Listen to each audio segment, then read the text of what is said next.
Hello friends, అంతా ఎలా ఉన్నారండి? ఈ రోజు నేను మీకు ఫ్రెష్ క్రీమ్ ఎలా ప్రిపేర్ చేసుకోవాలో నేర్పిస్తానండి. అయ్యో, ఫ్రెష్ క్రీమ్ అంటే మనం చాలా కింద మీద పడాల్సిన అవసరం లేదండి. చాలా ఈజీగా మనం ఒక 2 ఇంగ్రీడియంట్స్ తో మీకు ఫ్రెష్ క్రీమ్ ఎలా ప్రిపేర్ చేయాలో నేర్పిస్తాను. ఇంకెందుకు ఆలస్యం, ఎలా చేయాలో చూద్దాం. ఇప్పుడు దీనికి ముందుగా ఒక గిన్నె తీసుకొని ఒక గ్లాస్ వాటర్ బాగా బాయిల్ చేసుకోవాలండి.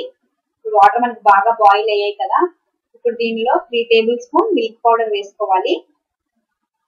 లేదు డైరెక్ట్ మిల్క్ తీసుకుంటామన్నా తీసుకోవచ్చు. నేను మిల్క్ పౌడర్ తో మీకు చూపిస్తున్నాను.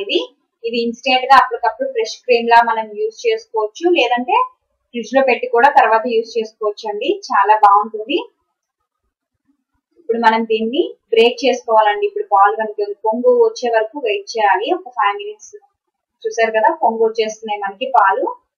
ఇప్పుడు మనం ఈ పాలని నిమ్మరసంతో గానీ వెనిగర్ తో గానీ బ్రేక్ చేసుకోవచ్చు. నేను నిమ్మరసం యూజ్ చేస్తున్నాను.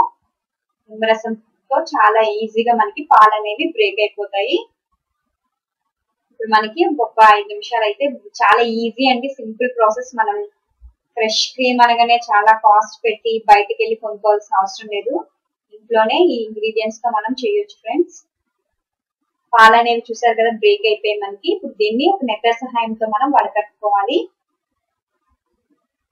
ఫ్రెండ్స్, ఇదే ఫస్ట్ టైం కనుక మీరు మా ఛానల్ ని చూసినట్లయితే సబ్స్క్రైబ్ అవ్వడం మర్చిపోకండి ఫ్రెండ్స్. కిందనే ఈ వీడియో కింద రెడ్ బటన్ క్లిక్ చేస్తే మీరు వెంటనే మా ఛానల్ కి సబ్స్క్రైబ్ అవుతారు. అదే విధంగా మీరు బెల్ బటన్ ని క్లిక్ చేయడం వల్ల నేను చేసే ప్రతి ఒక్క న్యూ రెసిపీ కూడా మీకు నోటిఫికేషన్ ద్వారా వెంటనే మీరు చూసే అవకాశం మీకు వస్తుందండి. ఇంకెందుకు ఆలస్యం, ప్లీజ్ సబ్స్క్రైబ్. ఇలాంటి మరెన్నో మంచి వీడియోలు మీకోసం. ఇప్పుడు మనకి ఈ విధంగా వాటర్ అంతా తీసేసుకున్నాం కదండి. ఇప్పుడు పైన దీన్ని మనం తీసుకొని మిక్సీ పట్టుకోవాలి. ఇప్పుడు మెత్తగా మనకి వాటర్ ఏమి యాడ్ చేయాల్సిన అవసరం లేదండి. ఇది మనకి మంచి ఫ్రెష్ క్రీమ్ మనకి రెడీ అయిపోయింది. చూసారు కదా. ఇప్పుడు నేను మీకు దీన్ని ఒక బౌల్ లోకి తీసి చూపించాను కదా ఆల్రెడీ. ఇలా ఇంట్లోనే ఈజీగా మనం చేసుకోవచ్చు. ఈ వీడియో కనుక మీకు నచ్చినట్లయితే లైక్ చేయండి. మా ఛానల్ కి తప్పకుండా సబ్స్క్రైబ్ అవ్వండి. Thanks for watching.